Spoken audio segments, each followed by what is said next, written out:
No. Hello, hello, hello, hello, hello, hello, hello, hello, hello, hello, hello, hello, hello, hello, hello. Mwah. Hello, my beautiful people. Good afternoon. How are you this blessed Sunday afternoon? Oh my goodness. Let me turn. I thought I'd put this thing on silent, Give me a second. Let me do this because my people don't remember or recognize that when I am live, I cannot respond to you, so you cannot communicate with me while I am live on the program, guys. You must be watching the program, not contacting me at this point in time, right? So let me turn this off so I'm not disturbed. Sorry about that, guys. Yeah. Uh-huh. Okay. All right. So there it goes. Silence for the next hour. Welcome to Omega Live with JJ, Woman Without Borders. It is Sunday, June 28th, 2020. Can you believe it, guys? Only 2 more days left in the month of June. Oh my God, the year is just going, isn't it? And so much things happening in this leap year. It is a leap year, as you know, and it is a true leap year this year. Indeed, the amount of things that have been happening throughout this year, good and bad. Not only it's not all bad. There's a lot of good been happening. I mean, this is one good, right? Because of COVID-19, I am on YouTube Live with Omega Live. Awesome, awesome, awesome. And so I thank you guys. I do not take, I don't take it for granted that you're here watching the program with me. I appreciate you for taking this hour, spending out of your time to spend with me on Omega Live. Guys, I'm here to share information with you because my people are destroyed for lack of knowledge. And without information, we can't make informed decisions. Absolutely. And so that's what I'm here to do, to give you information so you can make informed decisions. If it's your first time, a special welcome to you. Go ahead and share the link with your friends and family. Invite them to come and watch Omega Live with JJ, Women Without Borders. And of course, because I'm Women Without Borders, I'm going to be giving you both local and international news today. Absolutely, guys. Okay, so without further ado, I am going to go straight into the news. You know what I do, guys, for you, my longtime followers. Special thank you. My subscribers, guys, remember to subscribe to the program. If in case that the feed falls, I cannot send you another link while the program is going on. So you have to subscribe so that you will see when I am back live on YouTube. Okay? Subscribe. Guys, remember, I'm on social media on Facebook, Instagram, and Twitter. So share the link with your friends and family. Absolutely. Do that, guys. Yeah. Thank you so much. I really appreciate you. Don't give me any trouble today. I'm telling you, technology, guys, you can't live without it. We don't want any problem with technology today. Yeah. All right. So for my big data people, I got to start my program by giving you the COVID-19 data. Yeah. So here goes. So Jamaica now has, sorry, false start. Yeah. Jamaica now has 690, guys, 690 confirmed cases of the coronavirus disease, COVID-19, according to press release issued by the Ministry of Health and Wellness over the last 48 hours. Remember, the last time I saw you, basically, it was on Friday. I was off yesterday. I'm back today. So I did not give you figures for yesterday. So my figure is inclusive of yesterday, right? So they had 2. If I was on yesterday, I would have given you 2. And then they had 4. So today, as of yesterday evening, we had 6 new cases, right? Which bring the number up to 690. And in that same time period, guys, we had 26 persons recovered, 13 on each day, bringing our total recovery to 555. And we are happy at that, right? Because they are happy about that too, because they're saying now we have a 80% rate, which is awesome. See? Not a death sentence at all in COVID-19. It never was a death sentence. Okay. Yes, we know a lot of people are dying. And we see that, but we also know what, to some extent, what we're supposed to do, right? We practice our physical distances, infection control measures. We wear our masks, especially because we see people out there not wearing their mask, guys, and you wonder, they're out there protesting and no mask, etc., etc. I'm saying, we have been, to some extent, been wearing our masks, and we are seeing results of it. I already told you guys, when you're wearing a mask, you must do it responsibly, because it's not good to wear a mask. So you got to do it responsibly. If you're wearing a mask, make sure that you're not outside for more than an hour or two, right? In your mask, right? The maximum time you must wear a mask for is 4 hours. Yeah, because I mean, we need to breathe. We breathe out carbon dioxide and we breathe in oxygen, right? And we need the air to be when we breathe out the carbon dioxide, we need to be able for it to go, not getting it back into our system. Having that carbon back into our system is not good. We're able to breathe in oxygen, not carbon dioxide. With the mask on, you're breathing in carbon dioxide. That's not good. Absolutely. So it's not good to wear your mask periodically. And it has research has there to show. You can go and do your research on your own, where you see nurses who long before COVID-19 who have to wear masks in the hospital setting. They complain of things like headaches. They have periodic headaches because of wearing the mask. It's not good, but we do it because it blocks the portal of entry and the portal of exit. As you know, if you're wearing a mask and you are infected, you can't infect somebody else. And if you're not infected and you wear the mask, then somebody can't infect you either. At least as far as we know, that's how you get infected, right? Through the nose and through the mouth. Yeah. Okay, so to give you the other information that I should give you, and I'm going to do that a little different today, guys. I'm going to give you, including the world numbers. So to date, worldwide, we have surpassed 10 million persons worldwide who are infected with COVID-19, with 498,779 persons have died from COVID-19. So yeah, there's some persons who are died from it, and we're really upset about that, right? This covers a 196 country span, right? And we have also 4.8 million persons recovered. 4.8 million persons have recovered. Right. Okay. And then now in Haiti, guys, Haiti yesterday recorded 179 new cases with 2 deaths, 2 new deaths, right, in Haiti. So they now have a total of 5,722 cases, right? In the US, yesterday they surpassed their $2.5 million mark, right? Over 2.5 million persons in the US alone who have the COVID-19, with 43,121 deaths, according to Johns Hopkins University. Yeah. Okay. So locally, and I don't have all the information, but I'll just give you what I have. So far, as I have been told, 6 out of the 6 new cases that we have, 3 of them are non-residents who have since left the island. So they came here, guys, they infected us, and then they leave. So 3 non-residents were infected. They had COVID-19, they were confirmed positive, but they have since left the island. As a result of that, the Ministry of Health is doing their contact tracing in the communities in St. James, St. Catherine, and St. Anne, where they were accommodated. So they were staying in these parishes, and as a result of their being confirmed with COVID-19, even though they have already left, the Ministry of Health is conducting contact tracing in those areas to see who they were with. You know how it goes, right? Who they were with while they were here, where did they go, and to test everyone in those areas for COVID-19. The other persons, are all local Jamaicans living here from the parishes of St. James, St. Catherine, and St. Anne also. Yeah. Okay, so that's my number for you guys. And let me just give you now a recap of, because I wasn't on yesterday, the headlines, what was being talked about, what was trending yesterday in the headlines yesterday.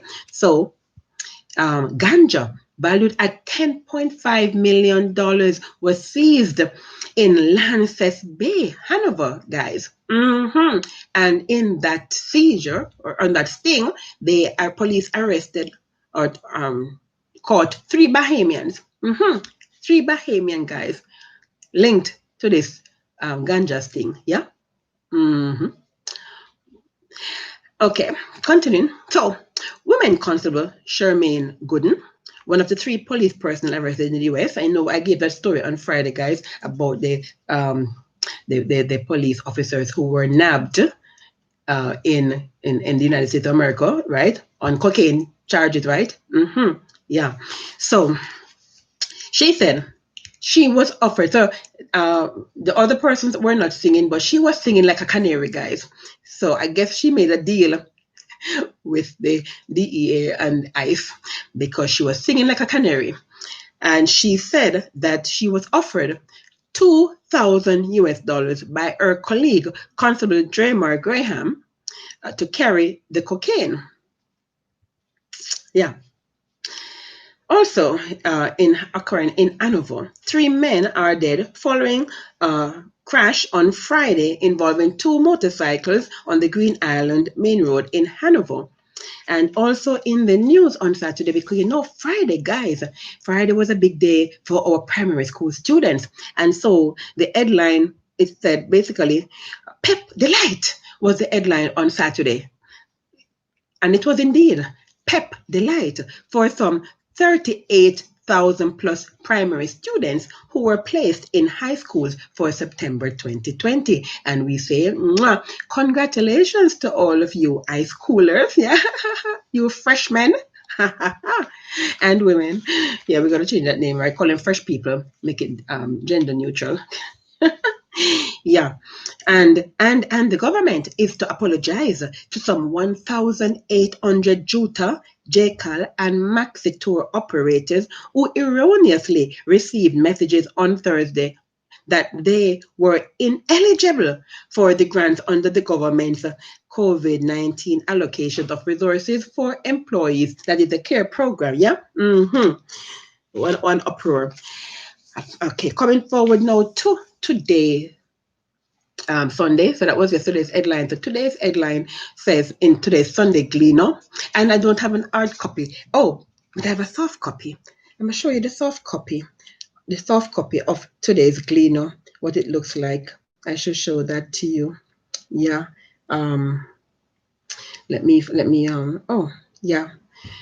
Let me get it for you so you can see what the headline looks like. But I'll tell you what it said though. The headline says $1 billion emergency call. That's a big headline in today's paper. Oh my goodness. Oh. Uh-oh. Uh-oh. Uh-oh. Uh-oh. Oh my goodness. Yeah. I know what happened. Sorry about that. Yeah. Never a dull moment around with technology, guys. Never a dull moment with the technology around here. So anyways, I do the best I can with the limited resources that I have, right? And my phone, my very smart phone, my excellent smartphone, it just can do so much and no more. And I'm not knocking it. I love my phone. I'm thanking God for it. It's just not the best, but it does a good job, I must say, because I have been doing all these months, I have been working with it to get the news out. So it has been doing a very good job. So I'm not going to knock it. But of course, it's limited. And so, I have problem with memory and all that kind of stuff. But anyways, so I'm going to show you the headline for today. Let me show you the headline for today here. So there it is. That's today's headline. See the headline, guys? $1 billion emergency call. You see that? Yeah? That's the front page of today's Gleaner. The subheading said, Telecom did dial regional government for massive COVID-19 bailout to prevent upheaval. And so you might be saying, what is that all about? So I am going to tell you what that is all about in a second. Let me get the story for you in a second. Let me get this story for you. I gotta turn this back off. So I gotta do some technical stuff here, guys, in the meantime while I'm trying to get things done. Yeah, I'm gonna turn this off and then turn this on. Yeah, so that I can get my story for you. Okay. Yeah. Okay. Yeah. Okay, so and I must give you that story about those three bikers who died that was on in Saturday's news. I am going to give that to you, the details of that. I was actually reading McCoy's News. It's an interesting You don't really hear much about them, but it's been around for a while. Antonio McCoy. And I know you occasionally watches my program. Hi, Antonio. Hope you're watching. So I'm going to give you that story that I got from McCoy's News. Very informative. You go to that site, mccoysnews.com. Yeah, it's very, very informative indeed. It has great stories. He has a lot more than even what you read sometimes in the other mainstream papers like the Gleaner and the Observer. You get a lot more on that site. I tell you. Yeah. So. Okay, so let me give you the story now about this front page headline in the Sunday Gleaner today, guys. All right, so they say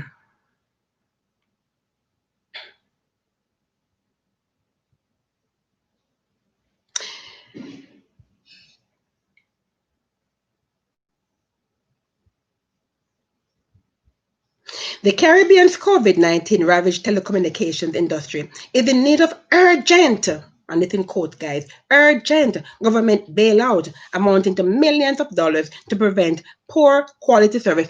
I have to give you this now because this is just too ironic.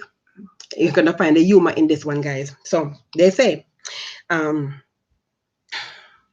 Caribbean's COVID-19 ravaged telecommunications industry is in need of urgent government bailout amounting to millions of dollars to prevent poor quality service and higher prices for consumers. A powerful regional lobby group for firms like Digicel and Flow has warned. Jamaica, meanwhile, has confirmed that at least one telecom provider here has submitted a request for waiver of fees. Quote, it's fair to say that those authorities that choose not to act will ultimately come to regret it, said David Cox, the chairman of the Caribbean Association of National Operators, or CANTO. I'll call them CANTO from here on. So, the Sunday Gleaner has obtained leaked documents that CANTO submitted to CARICOM, begging the regional institution to lobby Jamaica and other governments for assistance, pointing out that some operators have lost more than 60% of revenues during the last 3 months as a result of the global pandemic. Canto, which represents 48 operators in 28 countries, has proposed a cut in license fees by 50% for 3 years, retroactive to 2019. And that firms be allowed to reclaim debts government owe from taxes and other fees. Jamaica's Canto membership includes Fujitsu Transaction Solutions and Spatial Innovation, along with Flow and Digicel, the two biggest service providers in the CARICOM region. Listen carefully, guys. Whether Jamaica owes debts to local telecoms and the amount, if so, is not clear. The Nigel Clarke-run Finance Ministry has projected an $81 billion loss in revenues for the current 2021 fiscal year because of COVID-19. While the new figures are not known, the government had anticipated $1.16 billion in revenues from telecoms license fees. That's what they were expecting, right? Which means that if Jamaica buys into Canto's proposal, the government stands to lose a further $600 million plus. The telephone tax is also expected to yield $2.5 billion. The target, though, was unlikely given the industry wide impact, a point that Canto implied when it argued that without intervention, government targets were in jeopardy. In fact, it said some operators have been using cash reserves, a clear picture of the COVID-19's deep cut into business operations. And I'm going to skip something. I'll skip because it's a very, very long article. I just want to make sure I make my point so you can get the gist of the argument so you can make informed decisions, right? According to Canto, operators are also reportedly not disconnecting customers who are unable to pay their bills, right? So this is not bringing any revenue for them.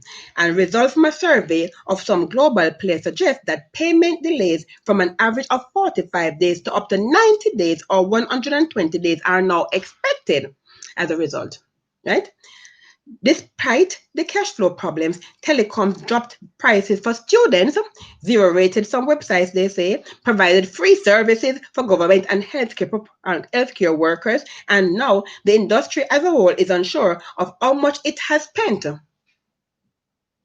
The shuttering of the tourism industries has been particularly hard, especially since limited travel reduces high-cost services such as roaming. To recover, he said, governments want investment in networks to accelerate, but with the reduced revenues and limited cash flow, states will have to step up to prevent an upheaval in the telecommunications industry. It is urgent that support be provided now. It would be short-sighted to think that telecoms will take care of itself and that there is simply no need to intervene or help. Cox added, the bald truth is that if policymakers do not support the telecoms industry, their larger objectives for their countries are unlikely to be achieved. And it continues. And one little more piece I want to give you out of that. So, Digicel, whose global headquarters is based in Jamaica, was battling a $7 billion debt crisis, and that is US dollars, guys, not Jamaican dollars. It is US dollars I'm talking about. A $7 billion debt crisis before the onset of COVID-19. An international ratings agency, Fitch, has said the outlook is not very good. Meanwhile, noting that it does not disclose sensitive information like revenue loss, Flow, Jamaica said, all areas of its business have been affected by the pandemic. And I'm going to stop there. So that is what that headline was all about, guys. Now, I mean, I've much about it, you know. I'm telling you, because you guys are intelligent. My audience is a very intelligent audience. You can make your formulate your own opinion. You understand? You heard how much loss Digicel said they had prior to COVID-19. I don't know. I think an audit needs to be done on Digicel. Seriously speaking, really, $7 billion US loss Digicel? No, man. Prior to COVID-19. Anyways, guys, let me go back to the top and start over, because I have a very interesting story to give you that involves the Jamaican Me Too movement. It's not funny, because somebody was joking about it this morning. I tell you, sexual harassment is not a joke. Okay, it's a very serious issue. But let me give you this other story, as I said I was going to do. Yeah, so, excuse me. 3 men are dead following a crash involving 2 motorcycles on the Green Island Main Road in Hanover on Friday, June 26. They are Dane Wedderburn, unemployed, of Caldwell District in the parish, driver of a Suzuki Access motorcycle; Troy Myrie of Salt Spring, Green Island in the parish, driver of a Happy World Special Edition motorcycle; and Rajay Parkins, a pillion on Wedderburn's bike. Reports from the Green Island Police are that about 9:40 p.m. on Friday, Wedderburn and Parkins were traveling easterly aboard a motorcycle along the Green Island, while Myrie was traveling westerly. Upon reaching the Green Island Bridge, Wedderburn overtook a motor car and collided with the motorcycle that was driven by Myrie. Both drivers sustained head injuries, while Wedderburn became engulfed in flames after the motorcycle exploded. All 3 men were taken to the Noel Holmes Hospital, where Parkins died while being treated. Wedderburn and Myrie were pronounced dead on arrival. And we say sincere condolences and prayers for the family and friends of these 3 riders. Guys, I am going to do an expose later on in the week. I'm going to do a program on fatalities due to road accidents. Seriously speaking, I mean, it is unbelievable. Do you know that in St. Catherine alone, since the beginning of this year, in St. Catherine alone, did you know that 33 persons lost their lives in 31 accidents in St. Catherine alone. Yeah, guys, you guys have got to be careful on the road. You can't be so careless driving on the road. You got to be more careful. And you have to be courteous. Lack of courtesy and practice defense driving on the road. You got to practice defensive driving on the road. You have to be X amount of meters apart from the person in front of you. You got to look before you overtake. You have mirrors for this reason, guys, so you can look and make judgment calls and drive with the other person in mind. That's defensive driving. You got to think about the other person. Even before the accident occurs, you have to anticipate it. Guys, got to be careful on the road. You're losing your life senselessly for no reason at all, and leaving the families behind. Well, I'm talking to living people, not dead people. So, yeah. But I'm saying, guys, you who are alive and watching, be careful on the road. Watch out for other persons who are careless on the road. I know sometimes accidents occur and you can't prevent it because of the fact that, sometimes based on the other carelessness of the other person, it is hard for you. You understand? That's why you're supposed to drive fast so that you can maneuver out of a possible accident on the road and look out for others when you're driving so that you can see it coming before it happens. Sometimes you can, sometimes you can't, but you do what you can. But guys, be careful. And sure you pray before you leave your house. Excuse me.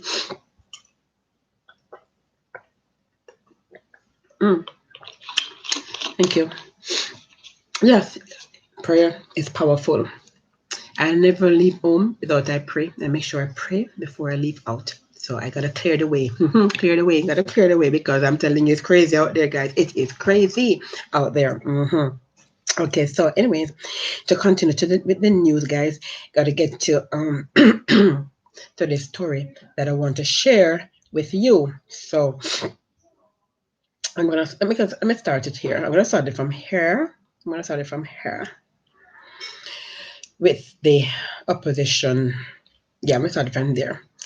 And I'm apolitical, neither JLP nor PNP. So I'm starting with it for a special reason. Except the fact that based on how I'm gonna give you the story, I'm starting with this, okay? All right. People are getting so uptight. This guys, it's really called the silly season for Trina. The silly season of this election season. It's really get people to do and say stupid things, and think things that they shouldn't be thinking. Anyways, according to opposition spokesperson on gender affairs, Denise Daly, said that if the sexual harassment bill is to be taken seriously, then Justice Minister Delroy Chuck must be sanctioned for his comments made during a discussion of the issue of sexual harassment at last Thursday's sitting of the Joint Select Committee on the bill. Justice Minister Delroy Chuck is not only wrong in his pronouncement on the sexual harassment bill, she says, but insensitive in the extreme and has insulted the many victims of sexual violence and harassment in Jamaica. She said in a press release last night, so it was the day before, Saturday. Chuck, during the sitting, had commented on the proposed time period within which a non-criminal sexual harassment complaint can be made. And I saw him, guys, I'm going to quote him, but I actually saw him and I saw the body language in which he said it. We don't want the situation that now happens in the Me Too movement in the US, where 30 years later, you talk about, I was harassed in the elevator, the minister said, while chuckling. No, if you don't complain within 12 months, please cut it out. Yeah. He has since come under fire for the comment, and many have called for the minister to step down. Daly said the Justice Minister, who should be setting an example of demonstrable compassion, must not be allowed to minimize the impact of his insult with a tired cliche of an apology. The Justice Minister, because he has since apologized. The Justice Minister cannot on its own determine that sexual harassment complaints are valid for only 12 months and discounting the emotional and psychological impact on the victims as if these people are somehow of lesser value than others, Daly said. Sexual harassment is a serious offense and must never be taken lightly, especially by the minister charged with the responsibility for administering justice in a society with historical antecedents of inequalities and discriminations, she continued. Daly noted that his display during the meeting and its suggestion of allowing just 1 year to file a sexual harassment complaint sum up his attitude towards victims of such offense. Indeed. Excuse me. In Jamaica, the time limit for most civil claims is 6 years. So why should sexual harassment claims, which are based on intentional, obnoxious sexual behavior against the victim, be time barred after 1 year? And when there is no statute of limitation, I'm adding this now. And when there is no statute of limitations on murder. Okay, continuing.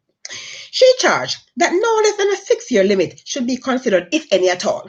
She added that victims should not be placed at any additional disadvantage by removing their ability to pursue justice at a time when they may feel most comforted and supported and able to defend themselves psychologically, physically, and emotionally. Quote, for many, the effects of the harassment are long-term and they only come forward when they feel assured of not being at a risk of suffering additional psychological trauma.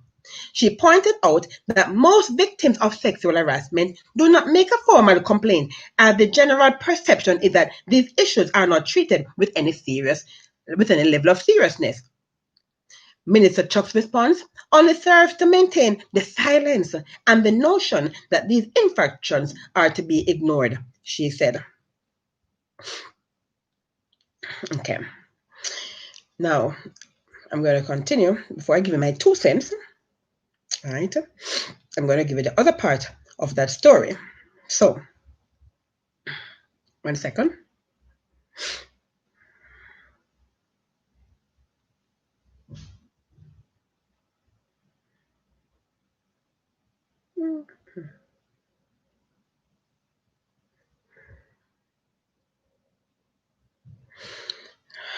Come on. Sorry about that.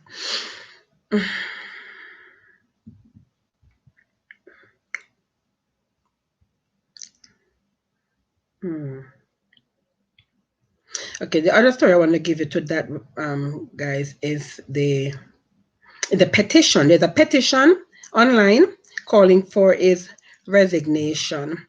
So, okay, here it is. So, meanwhile, an online petition has been launched calling for Minister Chucks to resign from his position following his remarks during the discussion on the sexual harassment bill at last Thursday's sitting of the Joint Select Committee. As I said before, during the sitting, Chuck commented on the proposed time period within which a non-criminal sexual harassment complaint can be made. He has since received public backlash, and Jamaicans have been calling for him to step down. Chuck has dismissed the display as a part of his jovial personality and yesterday issued an apology. He said, when I queried what time limit would be appropriate, I made remarks about the Me Too movement. I unreservedly apologized to anyone who found my remarks inappropriate, as I never intended to disrespect the Me Too movement or to diminish the seriousness of the emotional trauma caused by sexual harassment. But on reflection, I understand the concerns raised by members of the public, the minister said yesterday. However,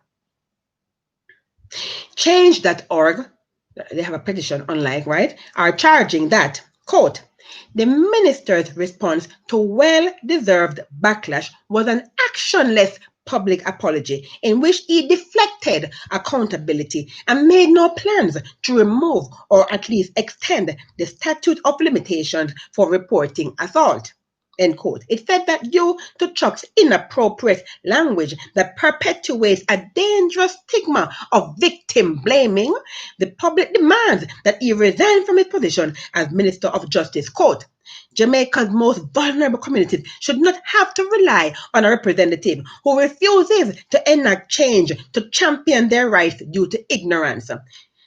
Shifting Chuck's portfolio is not a viable method of change. His rhetoric and beliefs will seep into yet another essential facet of Parliament. Chuck's ministerial reappointment poses a direct threat to victims' rights, the petition charged.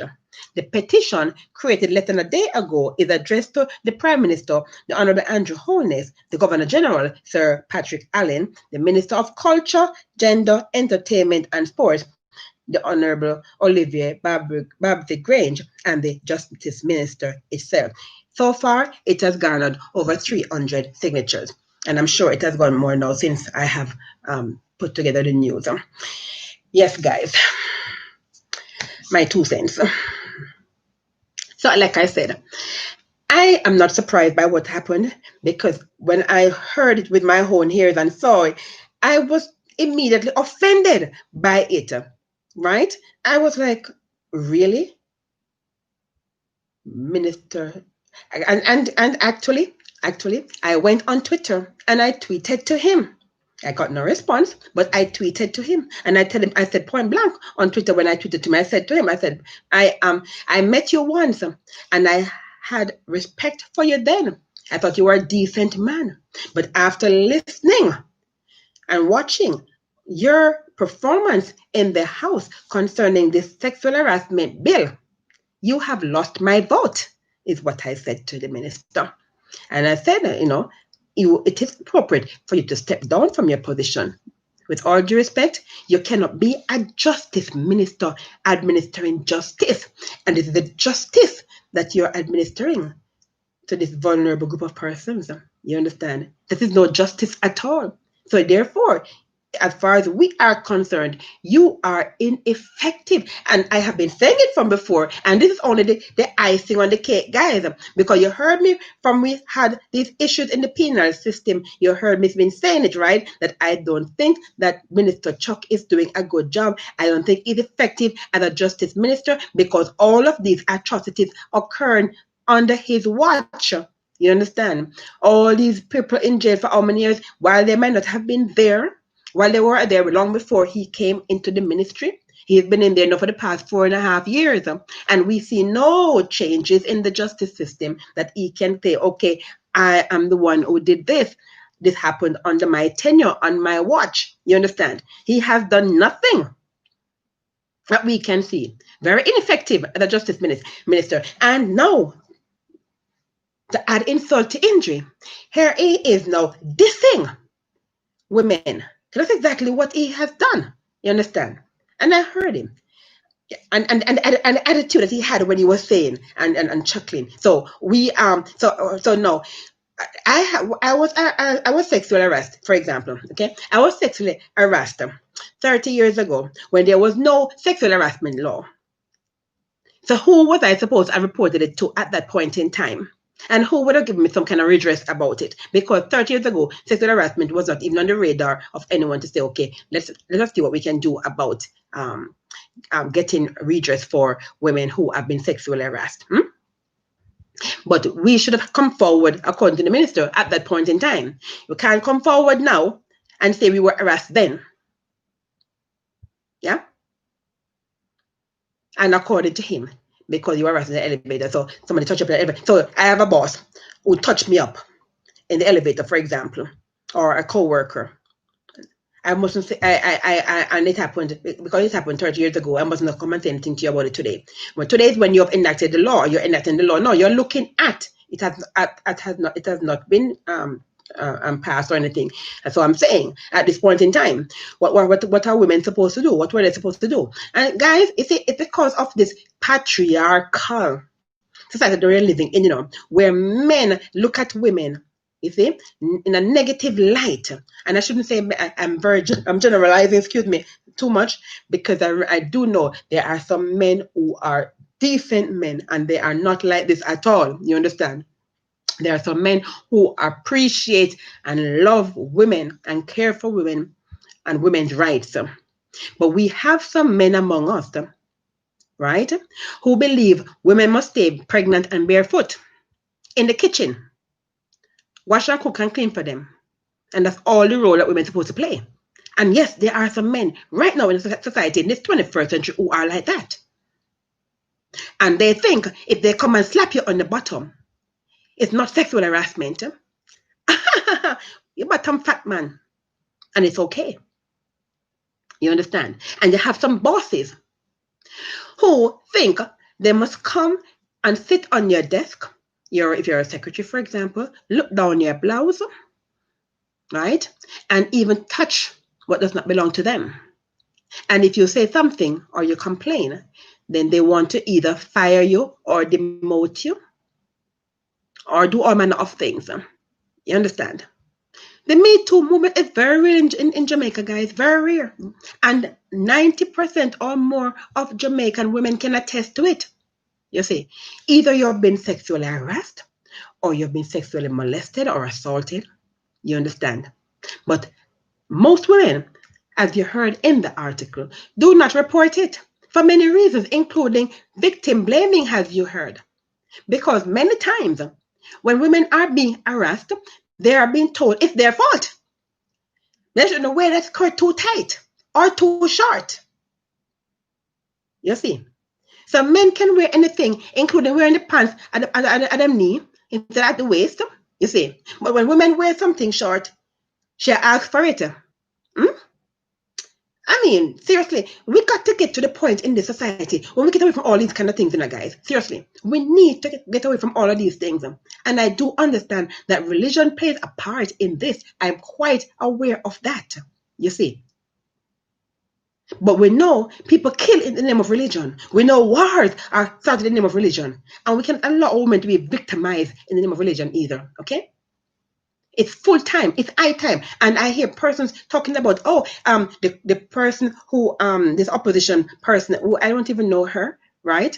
But because she's a messenger, people are talking against what she's saying. Guys, we don't look at messengers. We look at message. Because if you were looking at messenger, you wouldn't venerate people like Bob Marley, for example. You see? Bob Marley is iconized.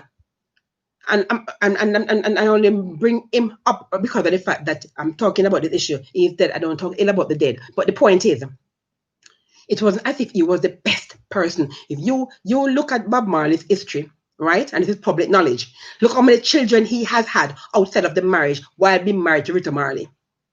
But you don't look at that, do you? Look at Vybz Kartel behind bars. He murdered somebody. He was convicted and tried. He's serving life sentence. But you still venerate him, and he's the Don. You understand? And you're buying his music, and you look at him, and he's able to be behind bars and still produce music. You understand? When he should be serving his sentence, and you all know that this is the justice system we're talking about here. The justice system, yeah.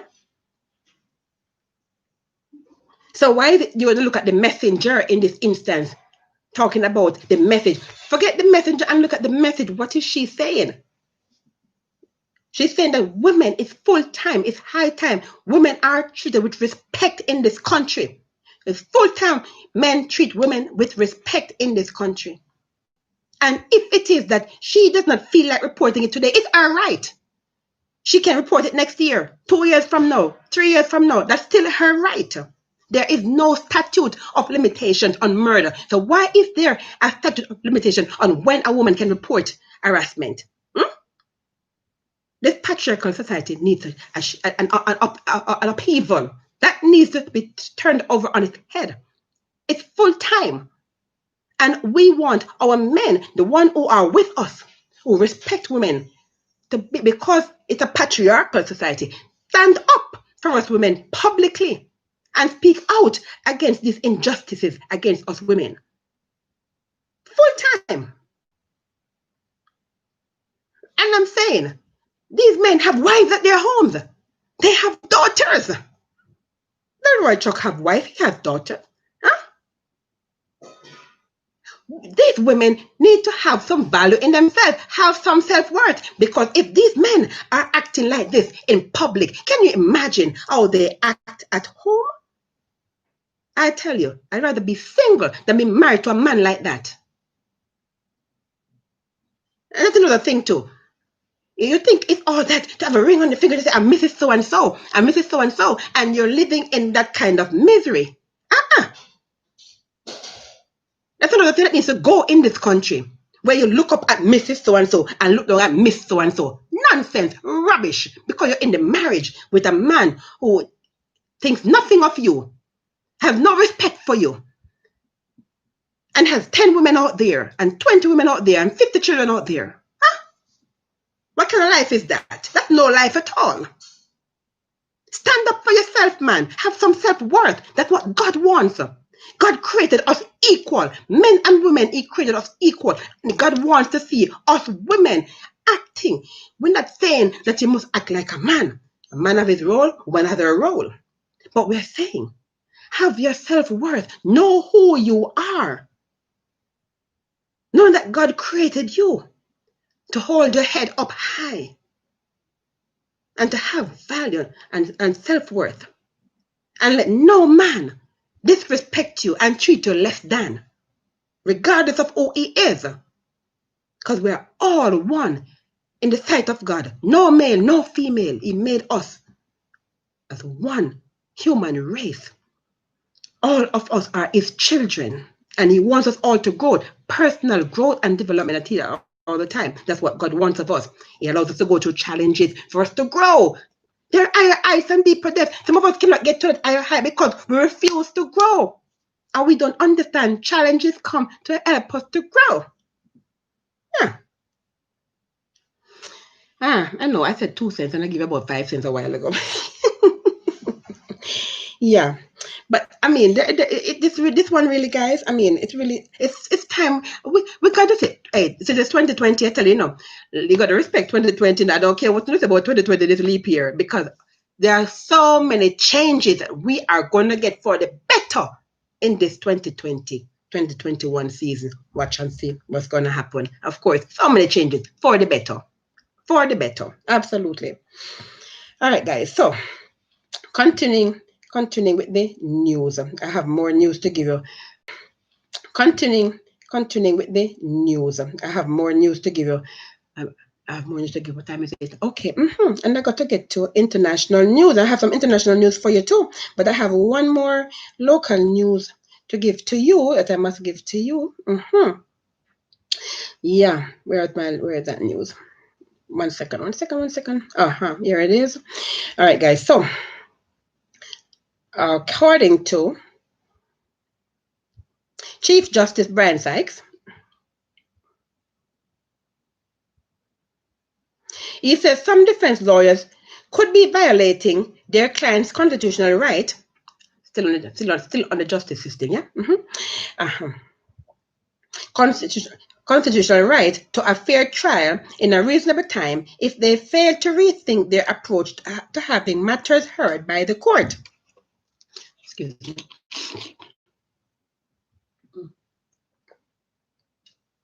Thank you.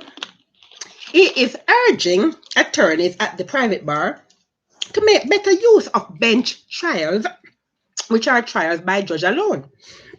The Chief Justice was speaking at the official handover ceremony of audiovisual equipment comprising of desktop computers, microphones, amplifiers, mixers, television cameras, and Blu-ray players to some 19 courthouses. The event was held at the St. Catherine Parish Court last Friday.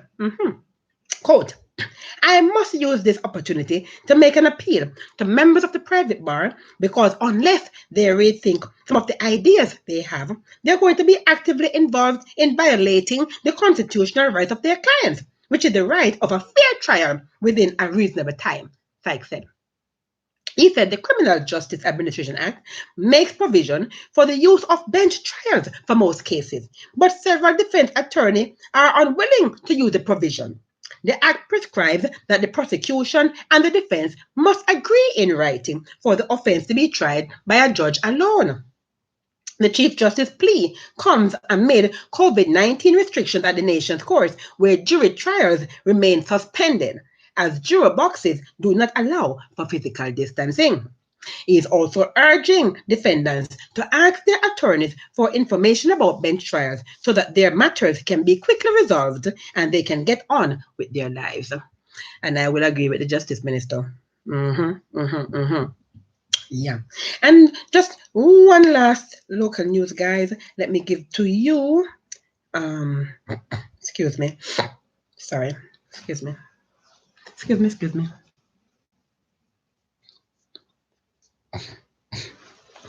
Thank you. Allergies, guys. Allergies. Yeah. Okay, so I have one more to give to you. Where is it? Oh, yes. Because if you know, Friday was a big day for our young people, right? Some our young people, our young children, rather, because they're not young people yet, they're young children. And some 38 plus passed for high school. But according to the Ministry of Education, 80% of them got their first choice. So the 80% are even extra ecstatic. Yeah. So let me give you that story. Because there are some who are not happy at all. So, yeah. More than 700 students who were registered to take the primary exit exam, PEP, this year stand to repeat grade 6 in the next school year, which begins September, and subsequently asked to be deferred for next year's test. The remaining 32 represent students who, either having come from private prep schools, asked not to be placed, migrated, or passed away during the period. The Ministry of Education has confirmed that those who asked to be deferred have not yet attained the maximum age of 12 and are therefore eligible to repeat grade 6. The ministry reported yesterday that 100% of the eligible PEP cohort, which is a total of 38,918, almost 39,000, right? They were placed in high schools, with 80% placed according to their list of preferred schools. 16% were placed according to the proximity of the school to their homes. Like me, that's what happened in my case. I was placed according to proximity. And the remaining 4% were placed manually for a range of reasons, including access to special needs facilities. PEP, as you know, or if you didn't know, now you're going to know, is a high school qualifying assessment that is administered over 3 years, starting with the literacy and numeracy tests in grade 4, students sit ability, competence-based and performance tests in grade 5, and then grade 5 and 6, with the final scores and school placements being determined from a composite of all 3 grades. Grade 6 students sat the ability test in February, but the competence-based and performance components were cancelled as a result of the COVID-19. As it had previously explained would be the case, the ministry outlined yesterday that in the absence of 2 missed tests, students were placed according to their previously earned grades only. That's how they were placed. It said grade 4 accounted for 30% of the score, grade 5 for 20% of the score, that is 50%, and grade 6 the other 50%. So you can see the dilemma there. Yeah?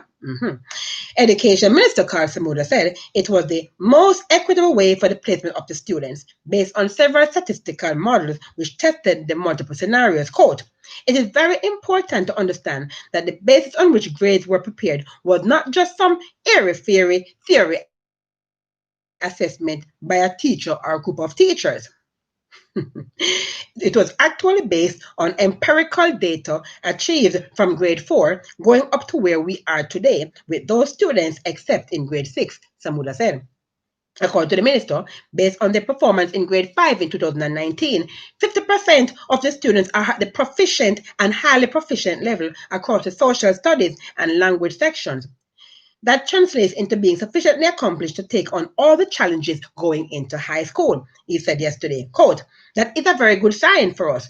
We have a journey to travel, but we have achieved a level that is very satisfactory, and we will be strengthening that as we go along with additional help and coaching and so forth. Where mathematics and science are concerned, Minister Samura said 45% and 49% respectively were proficient and highly proficient. Quote, this is the elephant in the drawing room. This is the guy that is giving us trouble. These two, maths and science, and Jamaica cannot generally take its place in the type of performance that we're capable of taking unless we get it right with maths and science, the minister said. The natural ability is there, but we will have to focus as we go forward on ensuring that the method used and the curriculum are appropriate and the preference of the student is sufficient to enable them to do much better. The PEP placement results were announced by a virtual press conference at the ministry's Hero Circle head office. The results were later shared electronically with schools and parents. The end. Okay. So, self-explanatory, right? No need for 2 cents. Investigating the attempted assassination of Mexico City's police chief, according to the local media. Omar Garcia Arfouk was shot several times during an ambush on Friday, though his injuries are not said to be life-threatening. However, 2 of his bodyguards and a female passerby were killed. The attack is believed to be a link to the Jalisco New Generation cartel, the drug cartel. Police said cocaine was found during raids on 3 locations, according to the El Universal newspaper on Saturday. Guys, that will never happen in Jamaica, don't it? Because nobody wants to kill our police chief, right? Yes, I bet if they were doing a better job, and I'm not knocking them too much. I'm not saying they're doing a bad job, but I'm saying that they could do better, because you see the cartel killing off the police in Mexico because they're doing a good job. Here our police chief, they live until a ripe old age, right, and collect a fat pension. Yeah. So I must give another little piece, guys. Continue with the international news. So, the recovery from coronavirus of an Ethiopian man who is believed to be at least 100 years old was incredible. Can you believe it, guys? One of the doctors who treated him told the BBC. Haba Tilahun, while Michael's family said he is 114 years old, which would make him the world's oldest man, but there is no birth certificate to confirm his age. People over, and I think that's uncommon, by the way, over 100 years ago, that's not uncommon to not have a birth certificate for many reasons, yeah? People over the age of 80 are considered to be among the most vulnerable if they catch the virus. The centenarian, who is an Ethiopian Orthodox Christian monk, is now being looked after at home by his grandson. Quote, when I was in the hospital, I was praying to God, asking for my health. I was crying and praying for the whole country to be healthy again, end quote. He told the BBC, yeah?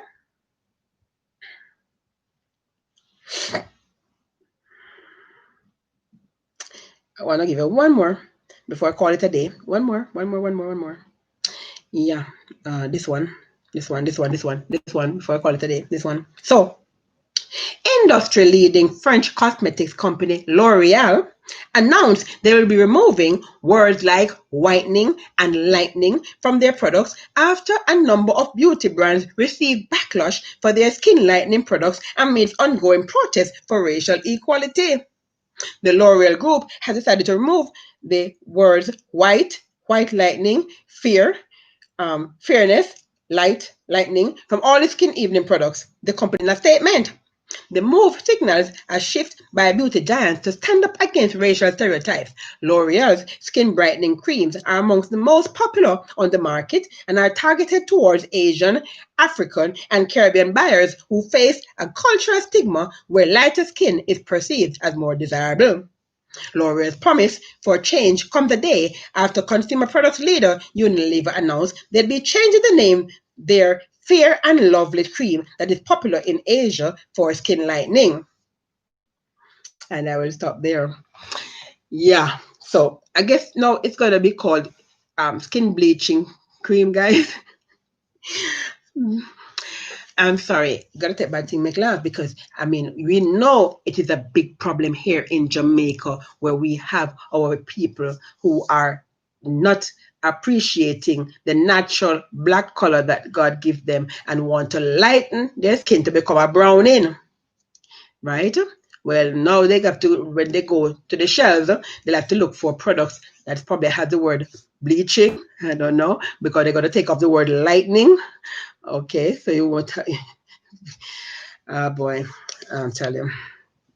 I don't know, guys. What I'm seeing is like we're going from one extreme to the other, though.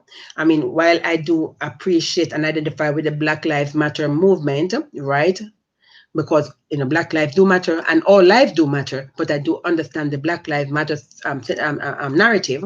At the same time, we have to be careful, we don't. Maybe I'll bring that to you tomorrow, as the story about the Archbishop of Canterbury stating that they have to revisit the idea of a white Jesus. So I want to know now, are they saying that they have been lying to the people over 2 years, that Jesus, 2,000 years, that Jesus black and not white? Is that what they're saying? Are they confessing that they've been lying to the people, right? That Jesus is black and not white? Because now they're revisiting the narrative that Jesus is white according to the Bishop of Canterbury. I might tell you more about that tomorrow, guys. I'm out of time right now. Yeah, never a dull moment. All right, guys, I have come to the end of the program. I hope you found it informative. I hope you enjoyed the program today. If so, give me my thumbs up, and let me see the thumbs up. Let me see the thumbs up if you enjoy the program. Okay, remember, guys, to share the link with your friends and family, because knowledge is nothing if kept to yourself. Knowledge must be shared. It must be applied. And as we are all students of knowledge, right, our responsibility is to each one teach one, right? Absolutely. And so, guys, remember, I'm also on social media, so you can go over there and share, like, and comment. And remember to give me your comments here on YouTube. And when the program is finished, I can't respond in real time, but I'll still be able to respond to your comments. So keep the comments coming, guys. Keep the subscription coming. Thank you from all my new subscribers. Thank you so much. Thank you. And my older subscribers, thank you too. I love you all. I really appreciate you, your support with this program. I thank you so very much for tuning in every day to watch this program, Omega Live, with JJ, Women Without Borders. And so, guys, even as I end this program today, I'm going to remind you, as always, we have to look after each other, guys. We're going to show love and compassion to each other. You understand? I'm not saying we do not put up with the wrongs that people do to us. You understand? We don't do that, right? Like this sexual harassment and sexual assault and those things. No, we don't put up with those things. You understand? God don't want it. God don't like it. But when it comes to people and their flaws, you understand, we have to be tolerant, because no one is perfect. We all are imperfect creatures, right? And so we all make mistakes. So when a person makes a mistake, we have to tolerate that person and give them a chance to correct their mistake, is what we are saying, right? Absolutely. Allow them to do the right thing, because knowing that if they're stone, you understand, all the persons who were throwing stones, right, they were guilty of the same sin. You understand? And that's the whole point. And that's why I say, judge not, lest you be judged. Because you are taking out the mold out of somebody's eye, and you're not seeing the beam in yours, right? And so we can't do that. We have to look out for each other. We have to learn, Mr. Honorable Desmond Mackenzie. We've got to show compassionate discretion towards our fellow men, guys. We have to do that, right? Love and compassion. That's what the Lord wants of us. Love our neighbors as ourselves. You understand? That means we have to have self-love. Otherwise, if you're going to have self-love, you can't love others, right? So you have to love yourself so that you can love others. And of course, you got to love the Most High God, creator of the universe, creator of heaven and earth. You understand? Yeah. First, He received the first love. Absolutely.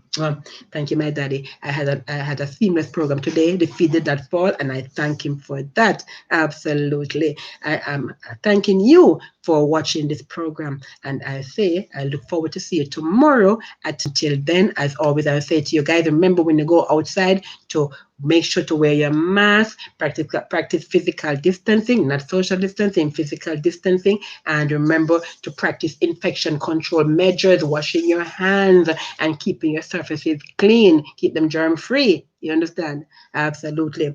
We have to break that infection chain, the chain of infection, right? It's a chain. You've got to break it.